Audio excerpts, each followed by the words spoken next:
My sister blamed me for her divorce and my family abandoned me for that. 3 years later, I see her working at McDonald's and she asks for help, but then I get to know this shocking truth. I, 28M, come from a family where my elder sister Marie, 34F, has always been the golden child. Our parents doted on her, giving her everything she wanted while often neglecting my needs. Growing up, I learned to keep my head down and stay out of trouble, as any attempt to stand up for myself would result in punishment or ridicule. Marie got married to Lucas, 36M, when she was 25. I was happy for her, hoping that marriage would help her mature and become more responsible. However, I soon realized that wasn't the case. Marie continued her party lifestyle, often staying out late and coming home drunk. I overheard arguments between her and Lucas about her behavior, but our parents always defended Marie, saying Lucas was too controlling. About 2 years into their marriage, I started noticing signs that Marie might be cheating on Lucas. She would get mysterious calls late at night, hide her phone when anyone was around, and make up excuses to leave the house at odd hours. I didn't want to believe it, but the evidence was mounting. One day, I accidentally saw a text on Marie's phone from someone named L, talking about meeting up at a hotel. I was conflicted about what to do with this information. On one hand, I felt Lucas deserved to know the truth. On the other hand, I knew speaking up would only cause trouble for me. So I kept quiet, hoping the situation would resolve itself. Things came to a head when Marie introduced us to her friend, Liam, 32M. Liam started coming around our house frequently, and I couldn't help but notice the way he and Marie looked at each other. It was clear there was more going on between them than just friendship. The real turning point came during a family barbecue. My girlfriend Abigail, 27F, was there, and Liam took an immediate dislike to her. Throughout the evening, he made snide comments about her appearance and background. When Abigail excused herself to use the restroom, I overheard Liam telling Marie that she was way out of my league and that I should stick to my own kind. I was furious, but tried to keep my cool for Abigail's sake. However, things escalated when Liam accidentally spilled his drink on Abigail's dress. As she stood there, mortified and on the verge of tears, Liam laughed and made a crude joke about her now being in a wet t-shirt contest. That was the last straw. I confronted Liam, telling him to apologize to Abigail and leave. Marie jumped to Liam's defense, calling me oversensitive and saying it was just a joke. When I refused to back down, Marie turned to our parents, playing the victim as she always did. To my shock and disappointment, they sided with her, telling me I was ruining the party and should apologize to Liam. In that moment, something snapped inside me. Years of pent-up frustration and resentment came pouring out. I told everyone present about Marie's affair with Liam, showing them the texts I had seen on her phone. I even had pictures of them together at a hotel, which a friend had sent me after spotting them. The aftermath was chaos. Lucas was devastated, Marie was screaming at me, and our parents were in shock. In the days that followed, Lucas filed for divorce. Marie, instead of taking responsibility for her actions, blamed me for ruining her marriage. She cried to our parents, spinning a tale about how I had always been jealous of her and had made up lies to destroy her happiness. To my disbelief, our parents believed her. They accused me of betraying the family and causing unnecessary drama. When I tried to defend myself and point out Marie's history of infidelity, they refused to listen. My father told me I was no longer welcome in their house unless I apologized to Marie and retracted my lies. I couldn't believe it. After years of enduring Marie's selfish behavior and our parents' favoritism, I was being punished for finally standing up for myself and my girlfriend. I packed my things and left that night, with Abigail by my side, supporting me through it all. The next few months were tough. I had to find a new place to live and figure out how to support myself without any help from my family. Abigail was my rock during this time, helping me find a job and an apartment. We grew closer through this ordeal, and I realized she was the family I needed. It's been 3 years since that day. I've built a new life for myself in another state. Abigail and I got married last year, and I have a good job that I enjoy. We're happy, and I've learned to let go of the pain and anger I felt towards my family. I thought I had put that chapter of my life behind me until yesterday. I was grabbing lunch at a McDonald's drive-thru when I saw a familiar face at the window. It was Marie. She looked different, tired, older than her years. When she saw me, her eyes widened in recognition, and she quickly looked away, clearly embarrassed. I was shocked to see her working there, especially in a different state. As I drove away with my order, my mind was racing with questions. What happened to her? Why was she working at McDonald's? Where were our parents? After some internal debate, I decided to go back later during her break. I found her sitting alone outside, picking at a salad. When I approached her, she looked up, a mix of shame and defiance in her eyes. "What do you want?" she asked, her voice lacking the confidence it once had. I sat down across from her and asked, "What happened, Marie? Why are you here?" She hesitated for a moment before the story came pouring out. Apparently, things hadn't gone well for her after the divorce. Our parents had eventually thrown her out, unable to support her lifestyle anymore. She had moved in with Liam and followed him to this state when he said he had a job opportunity. But it turned out he was running from debt collectors. Now, she was stuck here, working this job to make ends meet while Liam was between jobs. As she finished her story, Marie looked at me with tears in her eyes.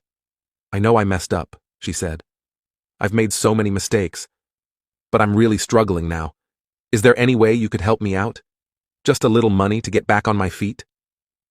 I sat there, conflicted. Part of me wanted to help her. She was still my sister, after all. But another part remembered all the pain she had caused me and Abigail. I told her I'd think about it and left. Now I'm home, trying to process everything that happened. I haven't told Abigail about seeing Marie yet. I'm not sure what to do. Should I help Marie? Should I try to contact our parents and find out their side of the story? Or should I just walk away and leave the past in the past? I could use some advice, Reddit. What would you do in my situation? Update. It's been 2 weeks since I encountered Marie at McDonald's, and a lot has happened since then. I want to thank everyone for their advice and support on my original post. Your comments gave me a lot to think about and helped me navigate this difficult situation. After much deliberation, I decided to do some digging before making any decisions about helping Marie. I reached out to some old family friends and distant relatives to try and piece together what had happened after I left. What I discovered was shocking, to say the least. It turns out that Marie's sob story about our parents throwing her out was far from the truth. According to my sources, after I left, Marie continued to live with our parents. She brought Liam to live with them as well, claiming they were just friends and she needed support after her divorce. For the first few months, things seemed okay. Our parents, still believing Marie's version of events, continued to support her. They even helped her find a job and were paying for her therapy sessions, which I later found out she never actually attended. However, about 8 months after I left, Marie started pressuring our parents to transfer the house to her name. She claimed it was for security and promised to take care of them. Our parents, always eager to please Marie, eventually gave in despite some reservations. What happened next was truly despicable. As soon as the house was in her name, Marie and Liam sold it without warning. They disappeared with the money, leaving our parents homeless and broke. I was horrified to learn that my parents, now in their late 60s, were living in a small room in an old hospice facility. They were surviving solely on my father's pension, which was barely enough to cover their basic needs and medical expenses. This revelation hit me hard. I spent several days processing this information, feeling a whirlwind of emotions, anger at Marie's betrayal, guilt for not being there for my parents, and confusion about how to proceed. I decided to confront Marie with what I had learned. I went back to the McDonald's during her break and laid out everything I knew. The look on her face told me it was all true. Marie broke down, alternating between making excuses and begging for forgiveness. She claimed she never meant for things to go this far, that Liam had manipulated her, and that she was now trapped in an abusive relationship with him. While a small part of me felt sympathy for her, I couldn't forget the magnitude of what she had done. I told her I couldn't offer her any financial help, but I could give her information for local women's shelters and abuse support groups if she was serious about leaving Liam. She didn't take this well. Marie lashed out, accusing me of being selfish and unforgiving. She brought up old grievances, claiming I had always been jealous of her and that I was enjoying seeing her suffer. I realized then that she hadn't changed at all. She was still the same manipulative person who had caused so much pain in our family. I left her there, feeling a strange mix of sadness and relief. I had finally seen Marie for who she truly was, and I knew I had made the right decision in not helping her financially. Now, I'm faced with a new dilemma. Should I reach out to my parents? Part of me wants to help them. They're elderly and in a difficult situation, but I can't forget how they treated me, how they always chose Marie over me, even when I was telling the truth. I've discussed this with Abigail, and she's been incredibly supportive. She said she'll stand by whatever decision I make, but she gently reminded me that I don't owe my parents anything after how they treated me. I'm torn. On one hand, I feel a sense of obligation to help them. They're still my parents, despite everything. On the other hand, I'm afraid of opening old wounds and potentially inviting more drama into my life. I'm considering maybe sending them some anonymous financial help through a lawyer, without revealing my identity. But I'm not sure if that's the right thing to do either. I could use some more advice, Reddit. How would you handle this situation with my parents? Should I reach out to them directly, send anonymous help, or should I continue to keep my distance? Update. It's been about a month since my last update, and I wanted to share the latest developments in this ongoing family saga. After much soul-searching and long discussions with Abigail, I decided to reach out to my parents. It wasn't an easy decision, and I had a lot of reservations, but I felt I needed to at least know their side of the story. I hired a private investigator to locate them, as they were no longer at the hospice facility I had heard about. It turned out, they had moved to a small rundown apartment in a not-so-great part of town. I wrote them a letter, explaining that I had learned about their situation and that I was willing to talk if they were interested. I included my phone number but not my address, still wary of potential manipulation. To my surprise, my father called me just 2 days after I sent the letter. His voice sounded older, more fragile than I remembered. He asked if we could meet in person, and after some consideration, I agreed. We met at a neutral location, a small cafe halfway between our homes. When I saw my parents, I was shocked at how much they had aged.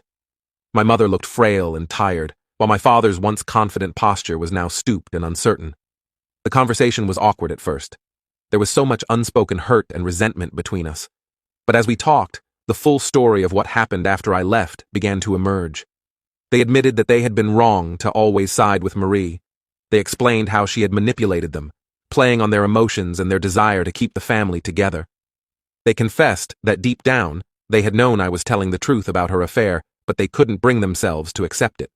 When Marie sold the house and disappeared with the money, it had been a brutal wake-up call for them. They realized too late the extent of her selfishness and deceit. They told me they had tried to press charges, but without proof that they hadn't willingly given her the house, there was little they could do legally. As they spoke, I could see the genuine remorse in their eyes. They apologized for how they had treated me, acknowledging that their favoritism towards Marie had been unfair and damaging. My mother, with tears in her eyes, told me how proud they were of the life I had built for myself, despite their lack of support. I won't lie, hearing their apology and their pride in me stirred up a lot of emotions. Part of me wanted to forgive them instantly and welcome them back into my life. But another part remembered the years of hurt and rejection. I told them I appreciated their apology, but that rebuilding our relationship would take time. I explained that I had my own family now with Abigail, and my priority was protecting our peace and happiness. They seemed to understand, expressing gratitude for even having this conversation. Before we parted, I gave them my contact information and told them we could stay in touch. In the weeks since that meeting, we've had a few phone calls. They're brief and sometimes awkward, but it's a start. I've also arranged for some financial assistance to help them move to a better apartment and cover some of their medical expenses. I made it clear that this help came with no strings attached.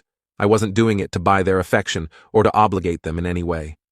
As for Marie, I haven't heard from her since our confrontation at McDonald's. Part of me hopes she's found the courage to leave Liam and get help. But I'm not optimistic. I've made peace with the fact that she may never be a part of my life again, and I'm okay with that. This whole experience has been a roller coaster of emotions. I'm still processing everything and trying to figure out what kind of relationship, if any, I want with my parents moving forward. Abigail has been my rock through all of this, offering support and a listening ear whenever I need it. I'm not sure what the future holds for my family relationships, but I do know this. I'm proud of the life I've built, the strength I've found in myself, and the family I've chosen with Abigail. Whatever happens, I won't let the pains of the past dictate my future happiness. Thank you again, Reddit, for all your support and advice throughout this journey. It's meant more to me than you can know.